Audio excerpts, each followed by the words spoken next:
जय हिंद दोस्तों, मैं कंचन कुमार आप लोगों का स्वागत करता हूं। आज का जो सेक्शन है, आज आप देखेंगे गवर्नर जनरल। ये गवर्नर जनरल क्रम से बताएंगे। बंगाल का गवर्नर जनरल, भारत का वाइसराय, और फिर आपका कैसे चेंजिंग हुआ। देखिए, सबसे पहले आप देखिए कि British east India company, short में लिख रहे हैं ब्रिटिश ईस्ट इंडिया कंपनी, जो व्यापार करने भारत आई। इस कंपनी की स्थापना 1600 हुई। उसमें ब्रिटेन की महारानी एलिजाबेथ, तो इस समय एलिजाबेथ है ब्रिटेन की महारानी, और कंपनी व्यापार करने के लिए आती है जहांगीर के दरबार में। आपका घिरिया रही है। व्यापार करते करते धीरे धीरे क्या होता है, व्यापार बढ़ता है। जब क्रम बढ़ते गया तो ये आपका राजनीतिक हस्तक्षेप करने शुरू किया भारत में।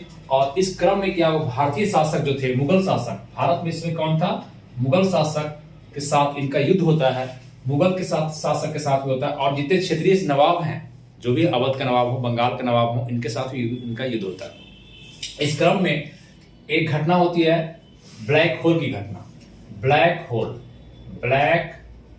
की घटना। ब्लैक होल की घटना जो होती है, डेट याद रखेंगे, 20 जून 1756 को। 20 जून 1756 को इस घटना में क्या होता है, इस ब्लैक होल की घटना नहीं है, अंग्रेजों को क्या किया गया था इस घटना में, काल कोठरी, हिंदी में अगर बोलेगा तो काल कोठरी की घटना है। काल कोठरी की घटना है। इसमें क्या होता है कि 146 व्यक्ति को बंद कर दिया जाता है एक कमरे में, अंग्रेजी को, ब्रिटिश को। एक कमरा जो आपका कमरा जो फीट लंबाई चौड़ा इसका है, ये लंबाई चौड़ा, इस कमरे में बंद करता है। इसमें बचते हैं आपका 23 व्यक्ति जिंदा रहते हैं। एक घटना को बढ़ा चढ़ा के बोला गया। कहेगा कि ब्लैक होल की घटना को किसने बढ़ा चढ़ा के बोला, तो हॉलवेल साहब। कौन बोले, जेड हॉलवेल साहब। हॉलवेल जो बाद में गवर्नर भी बनेंगे, ये हॉलवेल ने ब्लैक होल की घटना को बढ़ा चढ़ा के बोला। इस घटना के बाद प्लासी का युद्ध होता है 23 जून 1757 को। प्लासी का युद्ध होता है 23 जून 1757 को प्लासी का युद्ध होता है। ये युद्ध जो होता है आपको प्लासी नदी, ये प्लासी जगह जो है बंगाल में पड़ता है, भागीरथी नदी के किनारे। भागीरथी नदी के किनारे पड़ता है। यहाँ युद्ध होता है प्लासी का। प्लासी के युद्ध में बंगाल का नवाब सिराजुद्दौला रहते हैं। बंगाल का नवाब सिराजुद्दौला, और इधर आपका रॉबर्ट क्लाइव, अंग्रेज जो होता है उसका नेतृत्व करते हैं रॉबर्ट क्लाइव। ये युद्ध होता है और सिराजुद्दौला नवाब जो है पराजित हो जाता है। तो ये सब क्रम देखेंगे। यहाँ से क्या होता है कि गवर्नर का जो क्रम है वो हम बताना चाह रहे हैं आपको। गवर्नर का क्रम देखिए आप। Governor,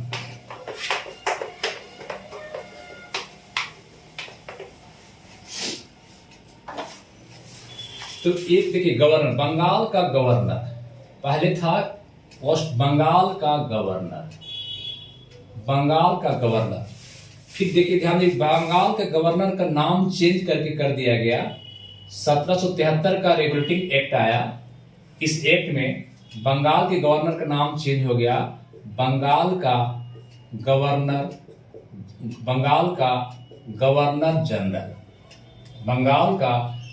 general. ठीक है, 1773 का एक्ट के तहत। इसके बाद बंगाल का एक गवर्नर थे, बंगाल का गवर्नर जनरल चेंज नाम का हुआ, 73 में चेंज हुआ। इसके बाद फिर एक एक्ट आएगा, 1833 का अधिनियम आएगा, 1833 का एक्ट आएगा। इस एक्ट के तहत बंगाल को हटा दीजिए, बंगाल के गवर्नर जनरल को पूरे भारत का गवर्नर जनरल कहा जाएगा। भारत का गवर्नर जनरल, ठीक है, भारत का गवर्नर जनरल। नाम चेंज हो रहा है, देखिए ध्यान दीजिएगा।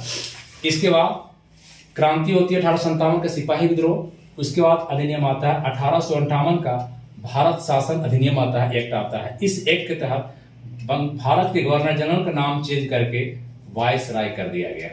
एक क्रम आप कम से कम याद रखें, ठीक है, वायसराय कर दिया। इसके बाद आजादी के समय, जब 1947 का आजादी होगा 47 में, तो वायसराय को गवर्नर जनरल ही कहा जाने लगा। एक क्रम याद रखेंगे। पहले क्या हुआ, बंगाल का गवर्नर, तो पहले पढ़ाएंगे हम बंगाल का गवर्नर कौन कौन है, बंगाल के गवर्नर, फिर का बंगाल का गवर्नर जनरल कौन बन गया। एक गवर्नर जनरल 33 के बाद क्या पढ़ाएंगे, भारत के गवर्नर जनरल।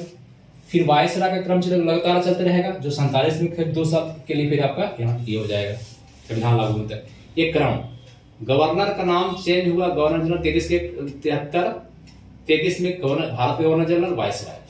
अब देखिए कि इस समय जो बैठा हुआ है, इसमें जो एक्ट आ रहा है, इसमें बैठा हुआ बंगाल का गवर्नर है वारेन हेस्टिंग्स। कौन है? Warren Hastings. इस क्रम को पहले समझ ले। वारेन हेस्टिंग्स, वारेन हेस्टिंग्स ये व्यक्ति बैठा हुआ, ये व्यक्ति का कार्यकाल है 1772 से लेकर के 1785 तक। इसी बीच में ये अधिनियम आता है, रेगुलेटिंग एक्ट आता है, जो पॉलिटिक पढ़ाए हैं, देखिएगा वीडियो। इस एक्ट में नाम क्या होता है? बंगाल का गवर्नर जनरल का नाम क्या होता है? बंगाल का गवर्नर का नाम चेंज किया होता है, बंगाल का गवर्नर जनरल चेंज कर दिया जाता है। तो इस प्रकार से बंगाल का, अगर कहेगा आपसे कि बंगाल का प्रथम गवर्नर जनरल कौन हुआ, तो आप कौन बताएंगे? बंगाल का प्रथम गवर्नर जनरल कौन हुआ? Warren Hastings. और बंगाल का अंतिम गवर्नर भी कौन है? Warren Hastings. ध्यान दीजिएगा। इसके पहले नाम क्या था? इसका सिर्फ नाम का खेल है। नाम क्या था इसके पहले? इसके पहले नाम है आपका गवर्नर। तो बंगाल का अंतिम गवर्नर कौन है? Warren Hastings. और चूंकि इसी से अधिनियम आता है, तो नाम क्या हो गया? Governor general. समझ गए? अब देखिए यहां पर क्या होगा। इस समय बैठा हुआ है, यहां पर इस समय जो बैठे हुए व्यक्ति हैं Lord William Bentinck, Lord William Bentinck. इनका कार्यकाल है 1828 से 35 तक, 1828 से 35 तक, 1835 तक। अब इस समय अधिनियम आ रहा है कब? 1833 में आ रहा है अधिनियम। तो इस अधिनियम के तहत आपका क्या नाम क्या हो गया? भारत का गवर्नर जनरल। तो अगर कहेगा आपसे कि बताइए कि बंगाल का अंतिम गवर्नर जनरल कौन है, नाम चेंज हो रहा है, 35 तक रहेंगे और 33 में नाम चेंज हो रहा है भाई, नाम सिर्फ चेंज कर दिया जा रहा है। तो बंगाल का अंतिम गवर्नर कौन है? Lord William Bentinck. और भारत का प्रथम गवर्नर जनरल कौन है? Lord William Bentinck. क्योंकि 35 तक है, अधिनियम आ रहा 33 में। इसी प्रकार से रहेगा इस अधिनियम के तहत 1858 के तहत नाम क्या हो गया? वायसराय। इसमें बैठा हुआ व्यक्ति कौन है? Lord Canning. लॉर्ड कैनिंग का कार्यकाल है 56 से 62 ईस्वी तक। ठीक है। अब देखिए 56 से 62 अधिनियम कब आ रहा है? 1858 में आ रहा है ना? 1858 में आ रहा है। इस समय 1858 56-57 तक ये भारत का गवर्नर जनरल ही है, लेकिन 58 के बाद कैनिंग का नाम क्या हो जाएगा? वायसराय। तो अगर कोई कहेगा भारत का प्रथम वायसराय कौन है? Lord Canning. भारत का प्रथम वायसराय कौन है? Lord Canning. और भारत का अंतिम गवर्नर जनरल कौन है? Lord Canning. कोई दिक्कत? और इसके बाद 1947 में नाम चेंज होगा, तो यहाँ पर होगा फिर से कहा जाने लगा गवर्नर जनरल। ये क्रम याद रखेंगे। तो पहले हम लोग पढ़ेंगे बंगाल का गवर्नर कौन कौन थे, मतलब कि तो ये 72-73 तक, उसके बाद फिर बंगाल का गवर्नर जनरल, फिर आपका भारत का गवर्नर जनरल। इस क्रम को आप देखेंगे। अगर हम लिखें यहाँ पे बंगाल का गवर्नर में अगर देखें, ये बताएं, ये लिख लीजिए आप बंगाल का गवर्नर, जो कि बंगाल का गवर्नर प्लासी के युद्ध के बाद अगर देखें तो रॉबर्ट क्लाइव होता है। रॉबर्ट क्लाइव आपका बंगाल का गवर्नर है। 1757 में 1757 युद्ध होता है, प्लासी का युद्ध। 1757 से 60 तक रहता है रॉबर्ट क्लाइव। आप लिखेंगे 57 से 60 प्लासी के युद्ध के बाद 60 तक कौन रहता है? रॉबर्ट क्लाइव, बंगाल का गवर्नर रहता है। अभी हम गवर्नर की चर्चा कर रहे हैं, फिर डिटेल बताएंगे आपको, सिर्फ खाली बता रहे हैं कौन कौन है। एक व्यक्ति कौन हो गया यहाँ पर? रॉबर्ट क्लाइव हो गया, रॉबर्ट क्लाइव। ठीक है। 60 में आता है हॉलवेल, जो बढ़ा चढ़ा के घटना को बताया था, जेड हॉलवेल। वो एक छोटा कार्यकाल के लिए रॉबर्ट क्लाइव के बाद 60 में हॉलवेल आता है। आप लिख लेंगे हॉलवेल आता है। कौन आता है? हॉलवेल। हॉलवेल के बाद 60 के बाद फिर से रॉबर्ट क्लाइव आता है। नहीं, 60 के बाद फिर से कौन आएगा आपका? जब बक्सर का युद्ध होता है, इस समय आपका रहेगा हॉलवेल के बाद जो रहेगा आपका व्यक्ति, वो हो जाएगा बेंसी टाट। कौन हो जाएगा? बेंसी टाट। ये 1760 से 65 तक रहेगा बेंसी टाट। ठीक। 65 में फिर से जब बक्सर का युद्ध होता है, इलाहाबाद की संधि होगी, तो फिर आ जाएगा रॉबर्ट क्लाइव। ये फिर से दोबारा आएगा और ये रहेगा आपका 65 से 67 तक।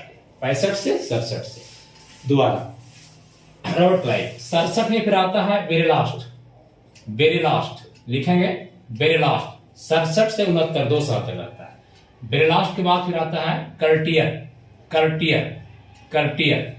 ये आपका 69 से 72 3 साल तक रहता है, 69, 67, 69 बेरेलास्ट, सॉरी और भी इसके बाद कर्टियर, कर्टियर 72 का, उसको फिर आ जाता है वारेन हेस्टिंग्स। तो ये फिर हो जाएंगे, ये रहेंगे गवर्नर बनेंगे, लेकिन फिर से क्या हो जाएगा 73 में गवर्नर जनरल हो जाएंगे। तो बंगाल के गवर्नर का कर्म क्यों पूछे, गवर्नर का, गवर्नर जनरल नहीं। तो बताएंगे रॉबर्ट क्लाइव, रॉबर्ट क्लाइव बाद हॉलवेल, फिर बेंसीटाट 60 से 65, फिर आपका दोबारा रॉबर्ट क्लाइव 65 से 67, फिर बेरेलास्ट और फिर कर्टियर। यहाँ बंगाल का गवर्नर, आज क्लास होगा आपका सिर्फ बंगाल के गवर्नर बताएंगे, तब फिर लास्ट में जाएंगे फिर बंगाल का गवर्नर जनरल। तो अभी हेडिंग डालेंगे, इसको लिख लीजिए आप, हेडिंग डालेंगे हम बंगाल का गवर्नर, गवर्नर जनरल नहीं, ये आप क्रम याद रखेंगे कैसे कैसे चेंज हुआ, ठीक है। इसका स्क्रीनशॉट ले लीजिए आप। चलिए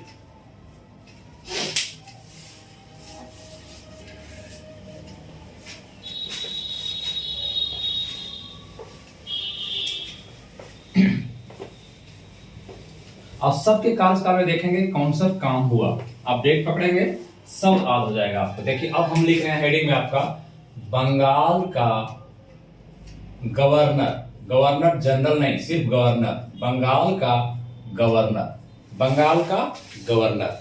हम बताएं पहला गवर्नर चर्चा किए थे आपको रॉबर्ट क्लाइव। पहला कौन है, Robert Clive, Robert Clive. Plassey के युद्ध के बाद रॉबर्ट क्लाइव बनता है, 1757 बनता है, और 57 से कब तक रहता है, 60 ईस्वी तक रहता है, 57 से 60 तक रहता है, ठीक है। रॉबर्ट क्लाइव ये बहुत चालाक व्यक्ति था, इसको लोमड़ी कहा जाता है। ये व्यक्ति रॉबर्ट क्लाइव एक क्लर्क बना था, क्लर्क से बनकर आपका गवर्नर तक बन गया। तो इसके समय में ये क्या किया था कि इसके समय में आपका रॉबर्ट क्लाइव जो है 2 कार्यकाल के लिए आया। पहला कार्यकाल में प्लासी का युद्ध होता है, दूसरे कार्यकाल में फिर आपका ये आता है व्यक्ति, उसका दूसरा कार्यकाल भी आप देख लीजिए कि 65 आया। 65 के बाद हम बताए थे, 65 के बाद हम लिख रहे हैं, ध्यान दीजिएगा, 60 से 65 बेंसीटाट।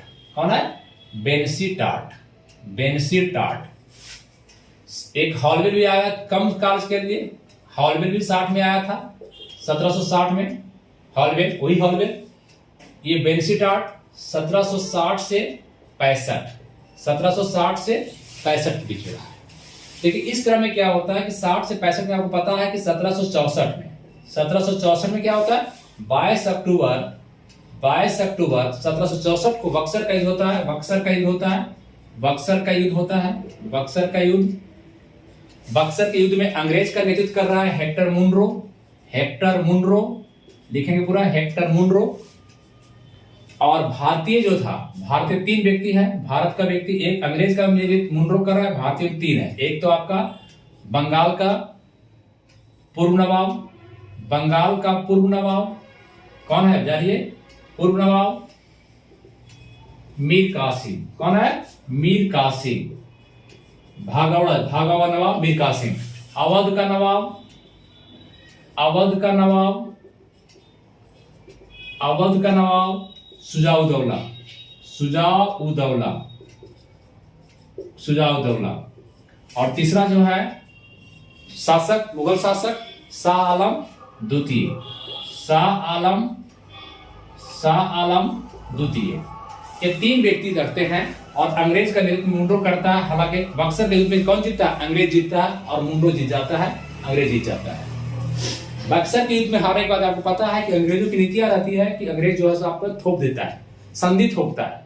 तो बक्सर के युद्ध के बाद रॉबर्ट क्लाइव फिर से आ जाता है वापस। रॉबर्ट क्लाइव है नहीं, फिर रॉबर्ट क्लाइव, देखिए पहला गवर्नर कौन था, रॉबर्ट क्लाइव, फिर दूसरा हॉलवेल, तीसरा कौन है, बेंसीटाट, फिर चौथा नंबर पर आएगा रॉबर्ट क्लाइव। बक्सर के बाद फिर रॉबर्ट क्लाइव वापस आएगा, अंग्रेज वहां से रॉबर्ट क्लाइव, क्लाइव। ये फिर इसका कार्यकाल, सेकंड कार्यकाल इसका है 1765 से 1765 से 67 तक, 65 से 67 तक।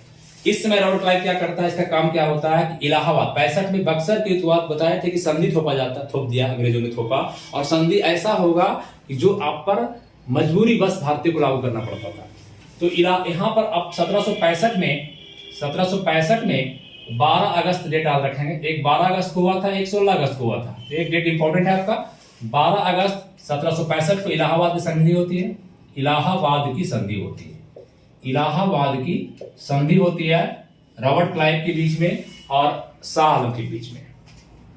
और जो बताए 16 अगस्त को संधि जो होगा, 16 अगस्त को जो होगा, 16 अगस्त को वो होगा इसके साथ, अवध के नवाब के साथ। दो डेट बताए इलाहाबाद की संधि, दो डेट में, एक 12 अगस्त, एक 16 अगस्त। 12 अगस्त में किसके साथ? सम्राट के साथ, मुगल सम्राट के साथ, शाह आलम द्वितीय। हालांकि शक्ति नहीं इन लोग के पास था, बहुत कम मैंने इनका रह गया था। दूसरा अवध के नवाब के साथ होता है 16 अगस्त को, और इसके साथ संधि होने का मतलब ही नहीं, पूर्व नवाब भगोड़ा है, इसके साथ संधि नहीं हुआ था।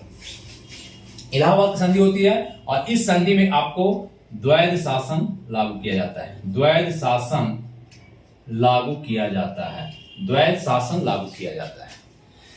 ये द्वैध शासन क्या है? द्वैध शासन मतलब जो इसमें आप कह सकते हैं एक आरक्षित विषय, आरक्षित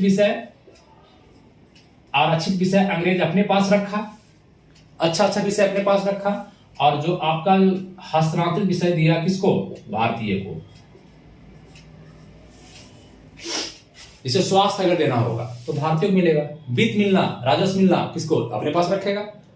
ठीक है, तो इस तरह से द्वैध शासन लागू। ये द्वैध शासन लागू कब हुआ? 1765 से। याद रखिएगा 1765 में द्वैध शासन लागू होता है और इसमें भारतीय भड़काव भी आता है। 1765 के बाद ये खत्म कब होगा द्वैध शासन? अगर क्वेश्चन करेगा द्वैध शासन कौन खत्म करेगा, तो ये वारेन हेस्टिंग्स का बताएंगे, वहां बताएंगे, आपको याद रखिएगा 1772 में ये समाप्त कर दिया जाएगा। द्वैध शासन समाप्त कब होगा? 1762 में। कैसा रहा? 7 साल रहा आपका। द्वैध शासन लागू कौन किया? Robert Clive. और समाप्त कौन करेगा? वारेन हेस्टिंग्स 1772 में। ठीक है, अब देखिए रॉबर्ट क्लाइव यहां तक रहा। रॉबर्ट क्लाइव ऐसा व्यक्ति था कि जाकर के इंग्लैंड में सुसाइड कर लिया। क्यों? रॉबर्ट क्लाइव, आप याद रखिएगा कि किस पर अच्छी लगा। दो तीन गवर्नर हैं जिनको आप ध्यान रखना पड़ेगा कि पहला बात जिसका आपका मकबरा यहाँ पर है तो गाजीपुर में, कॉर्नवालिस का है। किस पर महाभियोग लगा? हालांकि पारित नहीं हो तो आपका वारेन हेस्टिंग्स पर। और कौन सा आपका अंग्रेज मतलब रॉबर्ट जाने के बाद वहां सुसाइड कर लिया, आत्महत्या कर लिया। रॉबर्ट क्लाइव जाके क्या कर लिया? आत्महत्या कर लिया। क्वेश्चन आता है कि कौन सा गवर्नर, निम्नलिखित में से कौन सा गवर्नर आत्महत्या कर लिया? ऑप्शन दे देगा आपको, तो कौन मारेंगे? सॉरी,